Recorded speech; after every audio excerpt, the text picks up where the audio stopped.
Video 3. Baja de un activo financiero.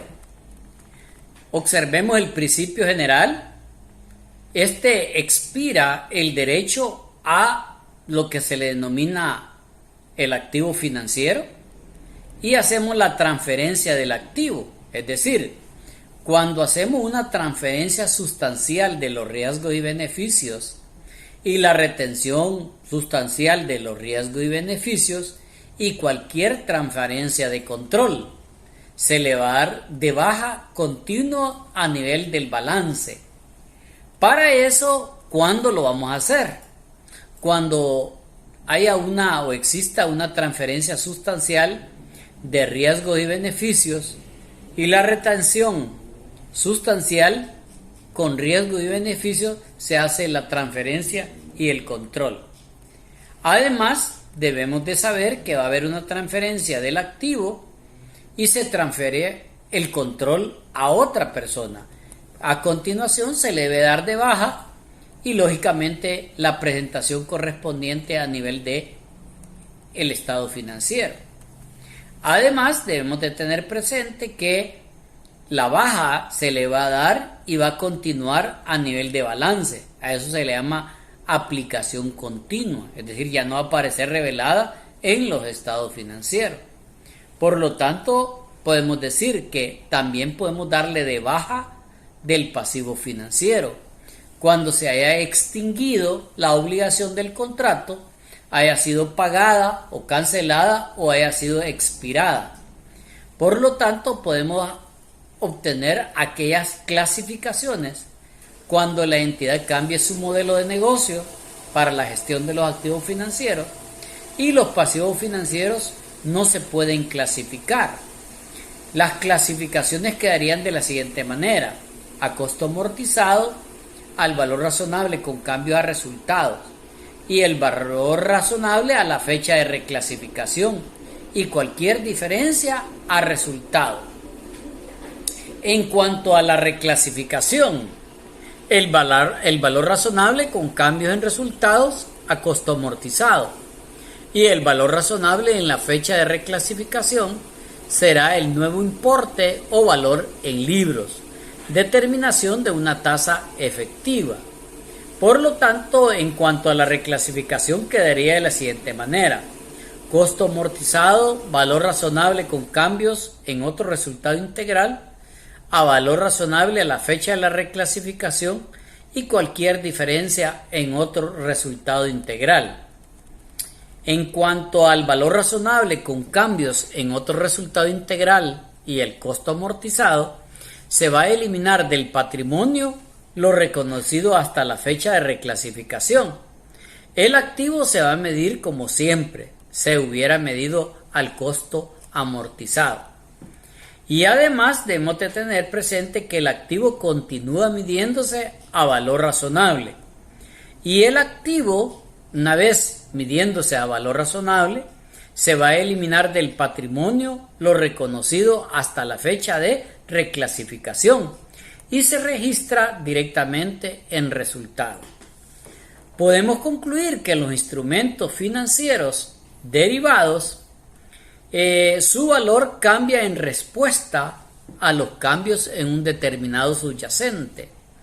No requiere una inversión inicial neta o bien obliga a realizar una inversión inferior a la que se requerirá para otros tipos de contratos y se va a liquidar en una fecha futura.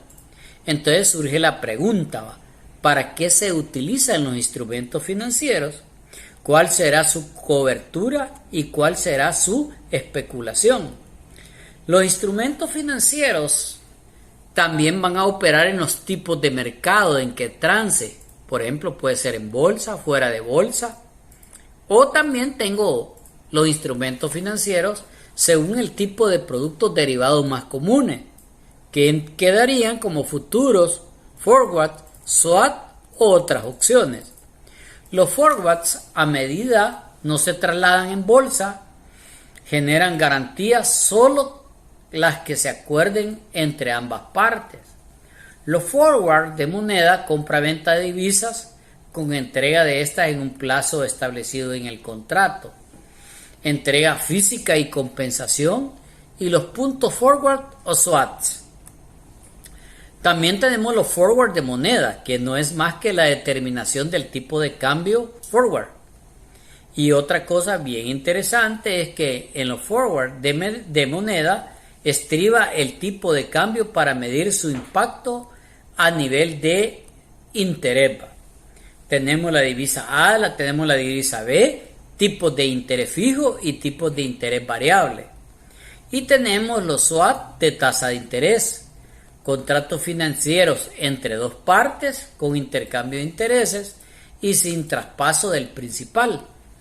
Además está lo que se llama la cross currency swap, que no es más que el contrato financiero entre dos partes con intercambio de intereses, con nominales en distintas monedas y con traspaso del principal.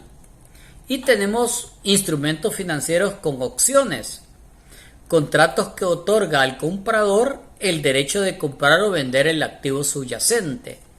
El comprador debe de pagar una prima y el vendedor tiene la obligación de entregar o adquirir el activo en cuestión.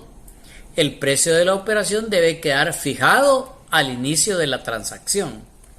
¿Cuáles son los elementos básicos a nivel de opción?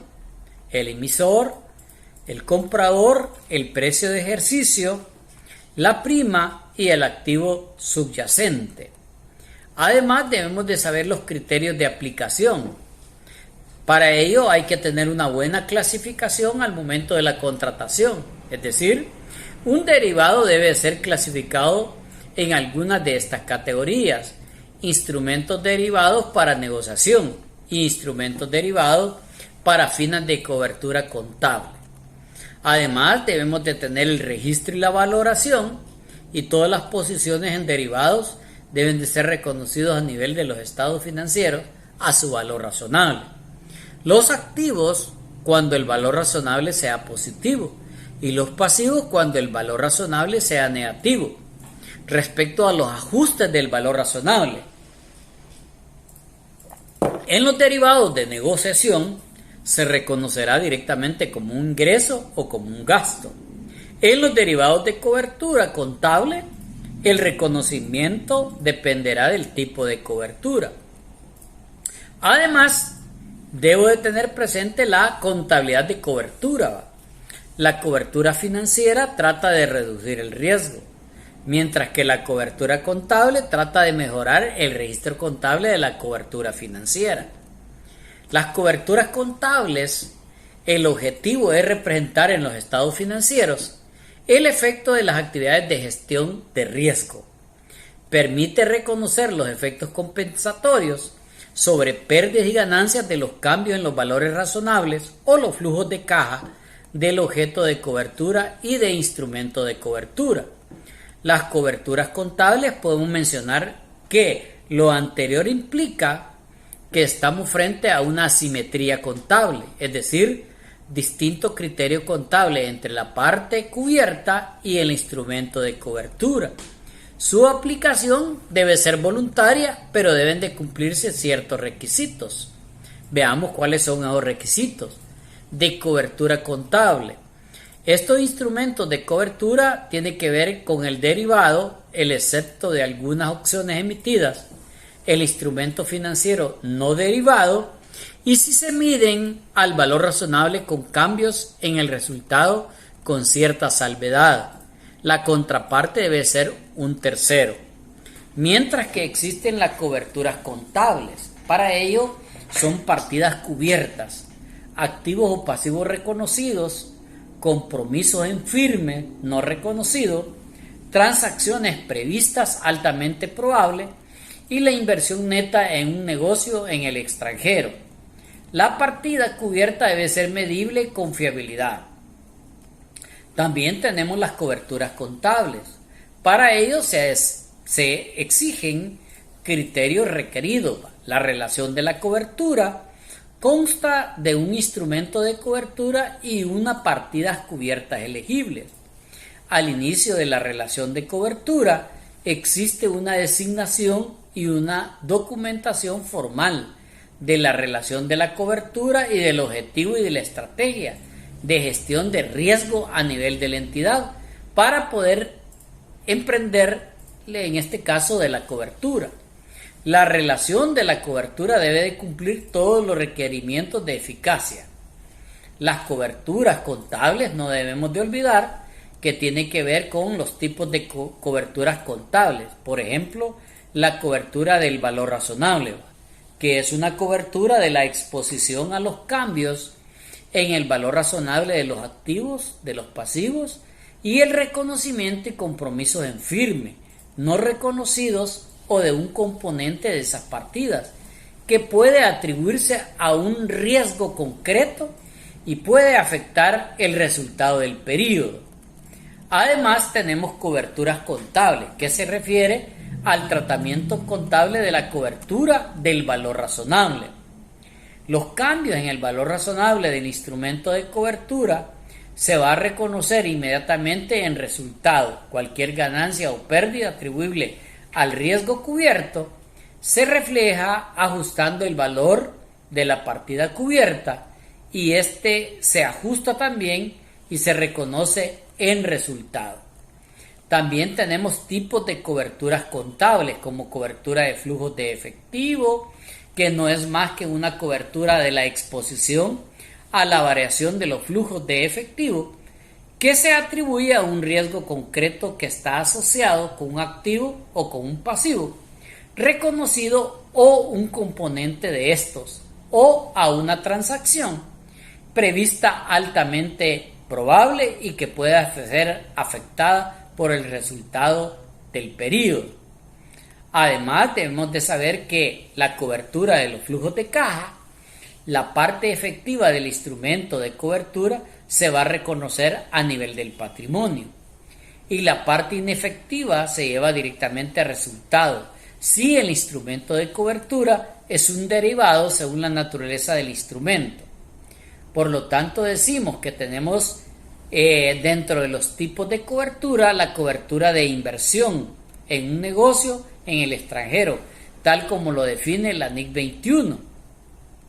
Y el tratamiento contable debe estar de acuerdo a la cobertura de inversión neta en el exterior, aunque una cobertura del valor razonable de la inversión, dado que las variaciones en el valor de la inversión, tiene un efecto patrimonial y este tipo de cobertura tiene un tratamiento contable similar a las coberturas de los flujos de caja. Ahora observemos la cobertura contable. En resumen, podemos decir que el registro contable, según el tipo de cobertura, quedaría de la siguiente manera. El tipo de cobertura, valor razonable, flujos de efectivo y la inversión neta en el extranjero. Mientras que la partida cubierta quedaría a valor razonable con resultados. Y además, el ejemplo a costo amortizado en los flujos de efectivo. Y en los tipos de cobertura, la inversión neta debe quedar el ajuste contra el patrimonio. Y los instrumentos de cobertura a nivel de valor razonable debe quedar contra resultados. Y en cuanto a los flujos de efectivo, para que sea eficaz contra las reservas, parte no eficaz contra los resultados. Y en relación a la inversión neta, parte eficaz contra las reservas, parte no eficaz contra los resultados. Conclusión. Podemos decir lo siguiente, que los derivados implícitos están en aquellos contratos híbridos que no son derivados y ahí existe un derivado implícito. Por lo tanto, decimos que dentro de los derivados implícitos están los contratos híbridos con anfitriones activo financiero. Y estos se van a aplicar los criterios de clasificación al contrato híbrido. Cuando el anfitrión no es un activo que está dentro del alcance según la NIF 9, se debe de evaluar la separación del derivado implícito. Y en cuanto a las revelaciones, hay que agarrar la NIF 7 y ahí tenemos todo lo relacionado a los requerimientos que las entidades que revelen información en su estado financiero en relación con los instrumentos financieros deberán de revelar la relevancia de los instrumentos financieros, la naturaleza y el alcance de los riesgos. Además, debe de tener la relevancia de los instrumentos financieros en la situación financiera y en cuanto al rendimiento. Por lo tanto, algunas revelaciones les puedo mencionar a la continuación. Activos financieros o pasivos financieros al valor razonable, con cambio en resultado. Inversiones en instrumentos patrimoniales designadas a valor razonable con cambios en otro resultado integral. La compensación de activos financieros y pasivos financieros, el incumplimiento, el estado del resultado integral, las políticas contables, la contabilidad de cobertura y el valor razonable. Y además tenemos que tener algunas de las principales revelaciones como información cualitativa o cuantitativa, cualitativa en relación a la exposición al riesgo, es decir, alto, moderado, a bajo, nivel de impacto, nivel de ocurrencia, sus objetivos, su política para la gestión del riesgo, así como de los métodos que se utilizaron. Y recordemos lo siguiente, que en la información cuantitativa, a nivel de riesgo de los instrumentos financieros se encuentra el riesgo de crédito, el riesgo de liquidez, el riesgo de mercado, el análisis de sensibilidad y cualquier otra revelaciones que ustedes requieran. Gracias.